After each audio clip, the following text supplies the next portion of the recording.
Buenas tardes. Buenas tardes. Soy la doctora Mariela Pacheco García, del Servicio de Otorrinolaringología del staff médico del Policlínico Rizo. Esta tarde los voy a acompañar con un tema que se trata de la rinitis alérgica, un tema muy prevalente en este momento. Como definición quería darles que la rinitis alérgica se define como una inflamación de la mucosa nasal que principalmente se caracteriza por la obstrucción nasal, estornudos y secreción nasal acuosa, acompañado de un prurito o escozor. Todo esto está mediado por el sistema inmunológico. Esta es una enfermedad de salud mundial. Casi el 25% de la población está afectada por esta. Es más prevalente en los adolescentes y en los adultos jóvenes, pero se va para a toda la edad, todas las edades están comprometidas, sobre todo los niños a partir de los 6-7 años. Esta es una enfermedad que se caracteriza o tiene dos componentes principales, ¿no? Que es la predisposición genética o la predisposición que hemos heredado genéticamente de nuestra familia, y además de la exposición que tenemos a los alergenos que están hoy en día dentro de esta contaminación de ambiente. La interrelación de estos dos hace que se desarrolle la rinitis alérgica.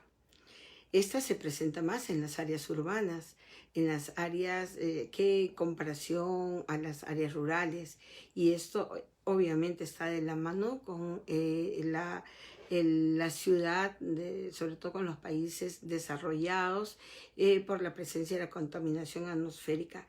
Esta contaminación que va a, de alguna manera, lesionar la mucosa nasal, dando a seguir o a favor de que puedan tener mejor contacto los alérgenos con la mucosa nasal y así desarrollarse toda la rinitis alérgica.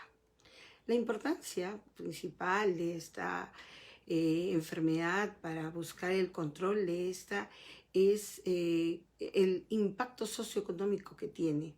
No solamente por la atención, el costo de la atención directa por sí, sino que además cuando afecta al paciente, decae o disminuye su productividad, tanto en rendimiento escolar como en las labores ya a nivel profesional. Entonces todo esto suma y nos tiene un impacto socioeconómico en nuestra sociedad. La rinitis alérgica tiene una clasificación dada por un consenso que hubo entre la Organización Mundial de la Salud y las diversas instituciones, e hicieron una clasificación ARIA, que es la que nosotros usamos, donde son siglas inglesas, pero que es el impacto de la rinitis alérgica, cómo impacta en el asma, ¿no? Y esta clasificación principalmente se desarrolla en base a la duración de los síntomas y el grado de afectación en la calidad de vida del paciente. Entonces, en base a la duración, esta puede ser intermitente o una rinitis alérgica persistente.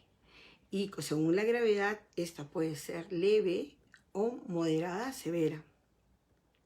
La intermitente, por el tiempo, es aquella donde vamos a tener cuadros menores a 4 días por semana y en un periodo menor a 4 semanas. Y la persistente va a ser aquella donde vamos a presentar más de 4 días a la semana y más de 4 semanas de enfermedad. En cuanto al impacto sobre la calidad de vida, se va a clasificar como leve, moderada, severa, como dije hace un momento. La leve es aquella donde no va a afectar el sueño, no altera las actividades diarias del paciente. El paciente mantiene su vida social, laboral, sin ningún problema. Con la moderada severa, sí, el paciente presenta alteraciones del sueño, tiene hay ausentismo laboral, bajo rendimiento escolar, y esto se clasifica de esta manera. Clínicamente, nosotros vamos a basar nuestro diagnóstico. Nuestro diagnóstico va a ser desarrollado en base de una buena historia clínica, una exploración médica y pruebas de ayuda de diagnóstico. Dentro de la clínica, nosotros le vamos a desarrollar una anamnesis, haciendo mucho hincapié en viendo la edad del paciente, el medio ambiente que rodea al paciente, dónde desarrolla sus actividades laborales, cómo es la casa, qué hábitos tienen y si hay animales, algo que condicione, ¿no? En los antecedentes personales vamos a buscar factores desencadenantes, tal vez en el lugar de trabajo del paciente, que pueden asociarse a esta. Luego, dentro de la anamnesis también buscaremos otros síntomas de alergia, como son el asma o la dermatitis atópica. Buenas tardes a todos, veo que estamos todos conectados.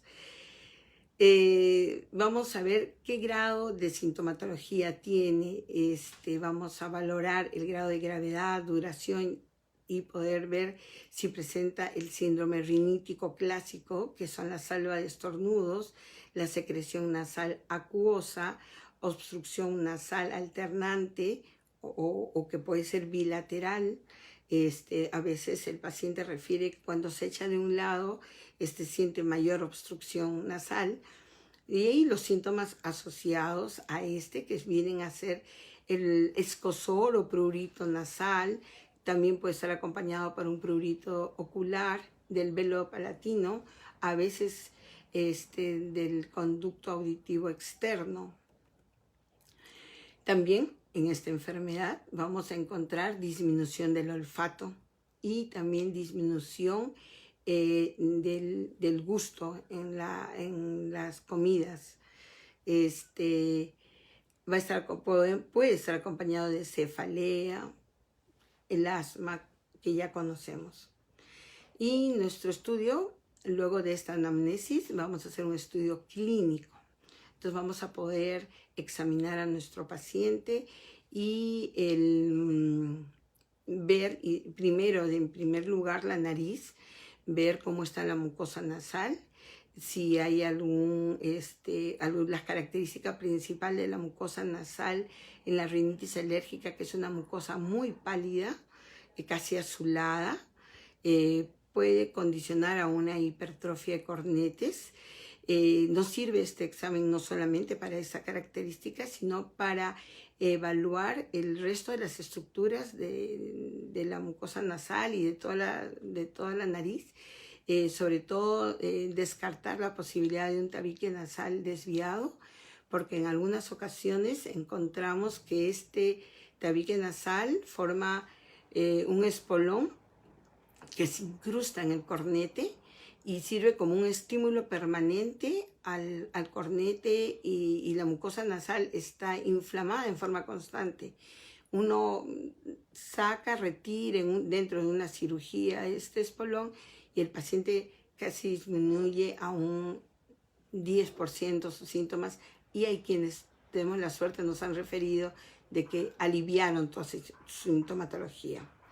Luego de una evaluación exhaustiva de la nariz, nosotros pasamos a hacer un examen de la faringe. La faringe, que también nos da ciertos signos indirectos de que el paciente es un respirador bucal. Nos ayuda a ver si hay rinorrea posterior, nos ayuda a ver si hay un proceso inflamatorio crónico que conlleve o que vaya de la mano de esta rinitis alérgica. También evaluaremos los oídos, donde vamos a ver la calidad de la piel, del conducto auditivo externo y también el estado y la salud de la membrana timpánica, que nos van a dar signos indirectos para llegar a asegurar el diagnóstico. Además, nosotros tenemos y contamos con estudios de endoscopía, ¿no? La endoscopía es un estudio que nos ayuda mucho porque nos puede ayudar a compartir nuestros hallazgos y poder llegar a una mejor explicación de estos hallazgos al paciente, y él también tenga en forma activa, vea y tome en cuenta, porque para los siguientes pasos es importante que el paciente esté convencido de lo que tiene, pues nos tiene que ayudar en el tratamiento. Para el diagnóstico también tenemos la ayuda del laboratorio. Podemos hacer hemogramas para ver ver las eosinófilos, podemos pedir inmunoglobulina E. En general, ya nos va induciendo que hay una rinitis alérgica.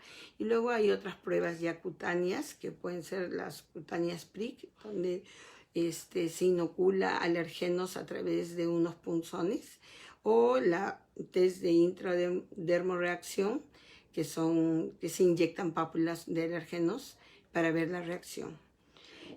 Hay otras pruebas de inmunoglobulina específica para ciertos alergenos. Lamentablemente en el mercado no hay mucho de ellos. A veces nos puede decir cuantitativamente cómo estamos, pero en algunos casos se escapa ciertos diagnósticos. Con respecto al tratamiento,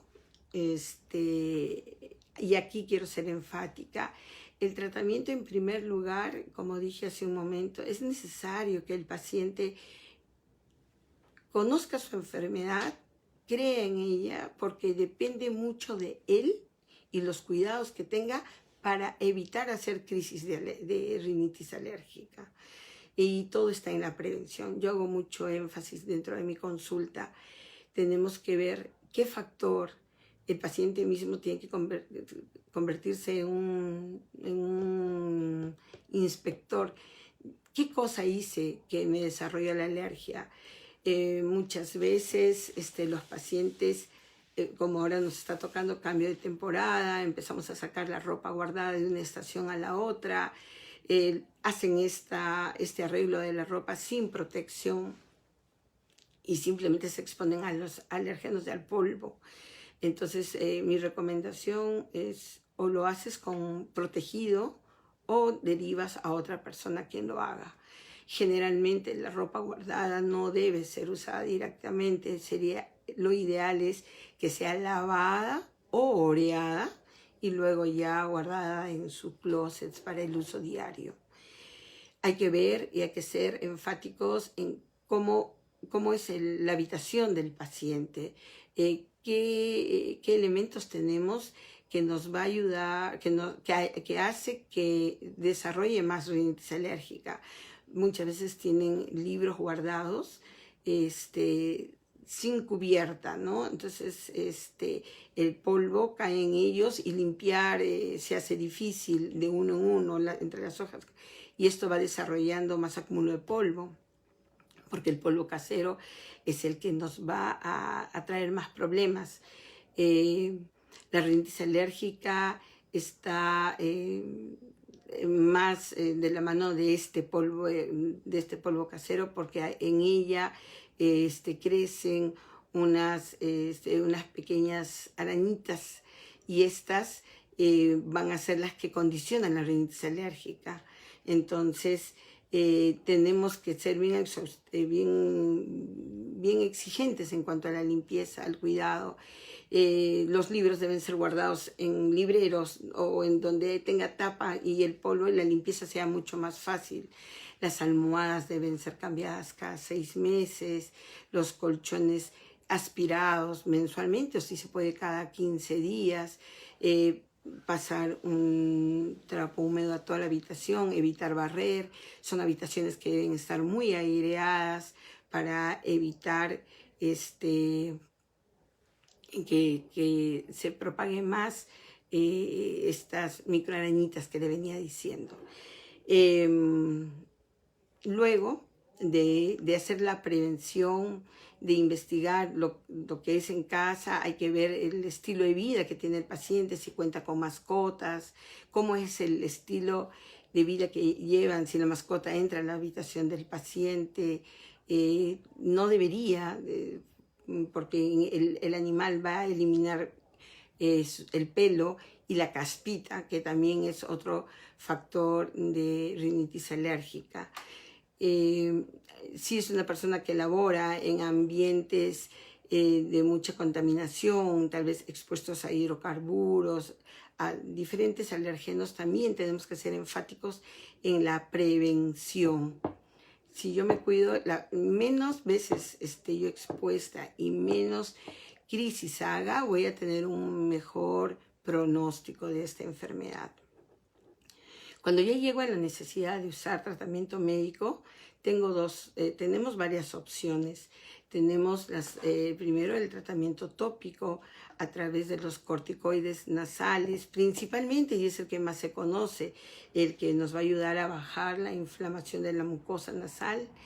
En el mercado también hay antihistamínicos locales de uso dentro de la fosa nasal que están ayudando a controlar la rinitis, sobre todo la parte de la rinorrea acuosa.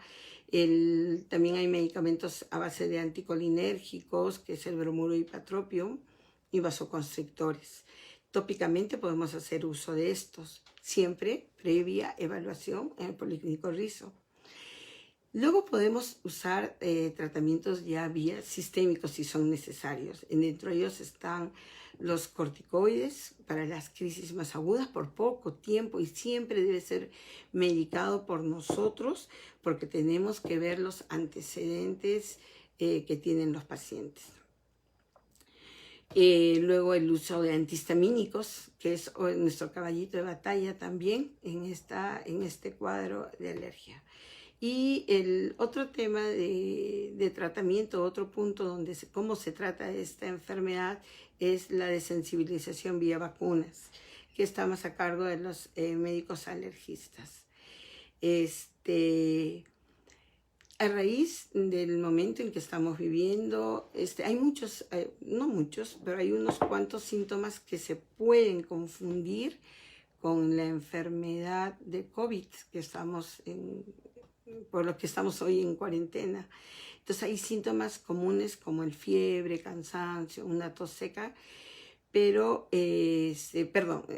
la fiebre, cansancio, tos seca es síntoma característico del COVID. Nosotros también, además, la rinorrea y la congestión nasal, por donde estamos un poco confundidos los pacientes, ¿no? Un poco que se confunden y poco a poco iré desarrollando un poquito las diferencias de estas para podernos ayudar a tener un poco más de calma, buscar una ayuda correcta y poderlos orientar mejor, ¿sí? Creo que hay preguntas. Buenas tardes, Gladys. Me preguntas si hay algún examen de laboratorio auxiliar para descartar la rinitis alérgica. Sí. Como hice mención, desde un hemograma nos sirve para ver cómo está la cantidad de eosinófilos. También me sirve la inmunoglobulina E, que es uno de los principalmente.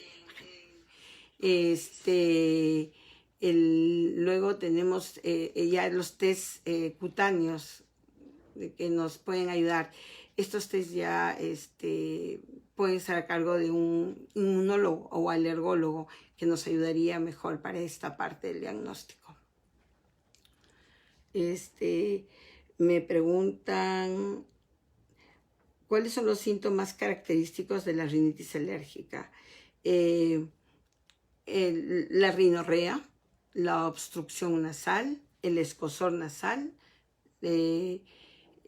generalmente principalmente esos, ¿no? Pero puede estar acompañado de cefalea, de una tos seca, porque muchos de los pacientes que tienen rinitis alérgica también tienen asma bronquial, porque es una inflamación de toda la mucosa del árbol respiratorio.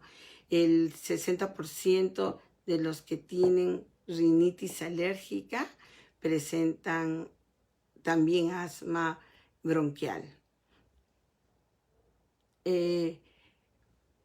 ¿Cómo se desarrolla la rinitis alérgica?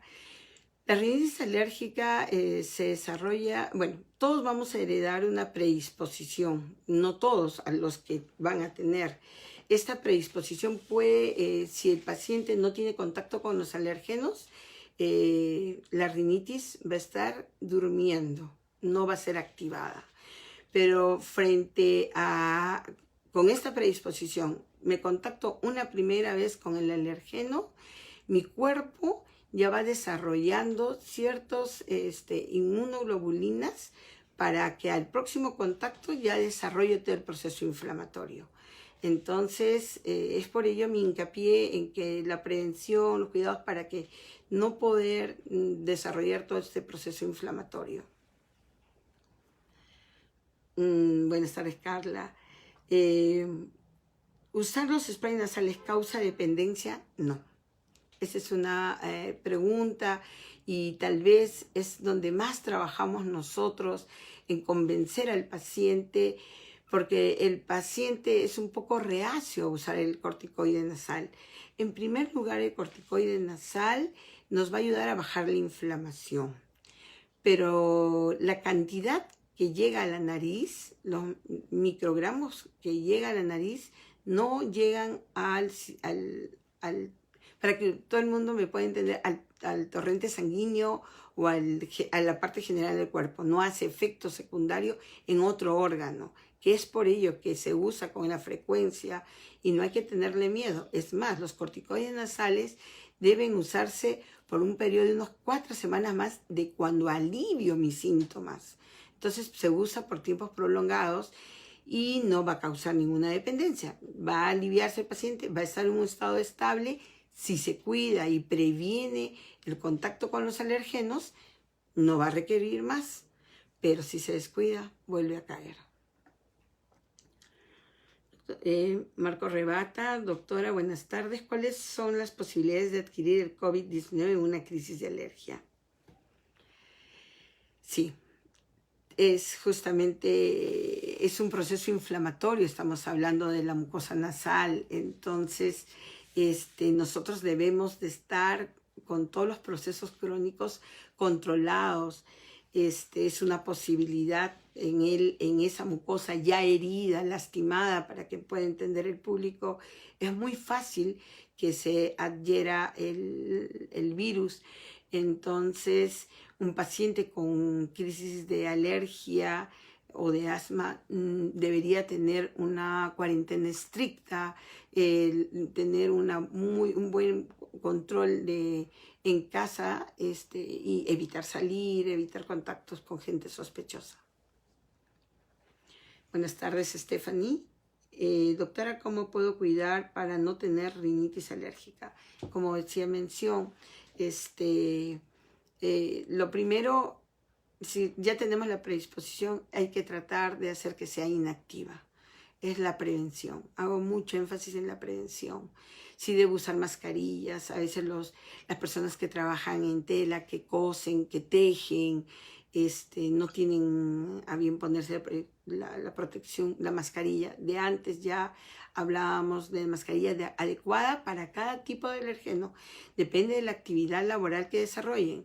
Hay para partículas, hay para solventes, hay, que ahora, bueno, han salido muchas, pero debemos de usar la mascarilla adecuada de acuerdo a la actividad, no exponerse a los cambios bruscos de temperatura, mantener una buena higiene de la habitación, tener una alimentación saludable. Buenas tardes, Patricia Arellano. Hola, doctora. La lejía hace mal a quienes tenemos rinitis alérgica.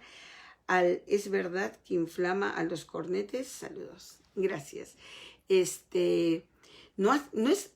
Hace mal la exposición. Por eso cuando dan y han hecho han dado las referencias de cómo debemos de acercarnos a la lejía, siempre es con una protección. Ideal es estar nuevamente con la mascarilla, trabajar con la lejía de lejos y a las diluciones que corresponde para la actividad que queremos desarrollar. Diluidas en agua, ya es menos el efecto. Hay que dejar orear el ambiente si hemos limpiado nuestras compras, dejarlas secar, orear para que ese olor no nos afecte. Gladys, sí, ya respondí. Elma, ¿existe operación para la rinitis alérgica? No.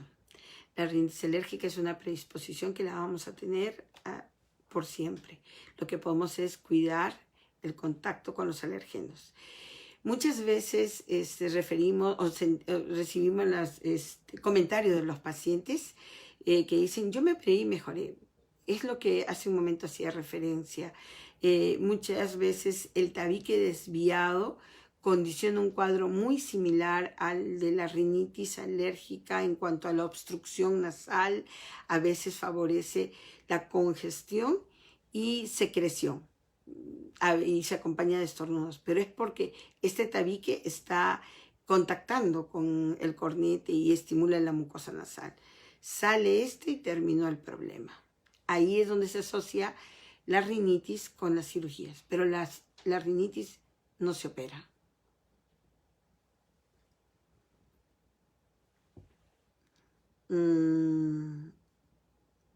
Bueno, estamos viendo, bueno, preguntan si desde cuándo atenderá oftalmología. Seguramente que en la página del Facebook del Policlínico anunciaremos la apertura de las atenciones según las disposiciones que den. Andrea Santillana pregunta, cada vez que me duele la garganta me asusto porque creo que estoy infectada. ¿Qué otros síntomas debo tener para entrar a este grupo? Gracias por la ayuda. Sí, me imagino. No creo que seas la única que estés pasando por este gran temor. Hay que tomar siempre con calma y hay que ver los síntomas característicos del COVID. Principalmente es la fiebre, más allá de 37.8, un cansancio, una tos seca principalmente, pero hay que ver que también hay otros síntomas, hay síntomas en común. Yo te diría, guarda calma, toma un analgésico para el dolor, algo caliente y mira clínicamente cómo vas desarrollando. Y nos tienes a nosotros, al Policlínico, a través del Facebook, y también hay un teleapoyo para de ayuda al diagnóstico, orientación, una teleorientación al paciente.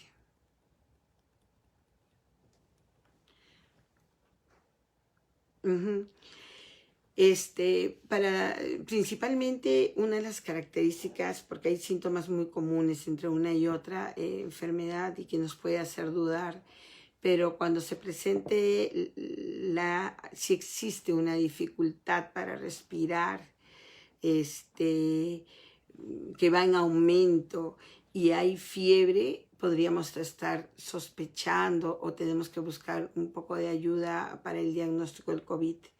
En la rinitis alérgica, la dificultad respiratoria no está. Entonces, a veces, si el paciente es asmático, puede ocurrir que nos confundamos en los síntomas, pero siempre nos tienen a nosotros para asistirlos con alguna recomendación. Bueno, eso es todo. Los esperamos. Ojalá que les haya podido ayudar y gustosa de haber compartido esta tarde con ustedes. Gracias.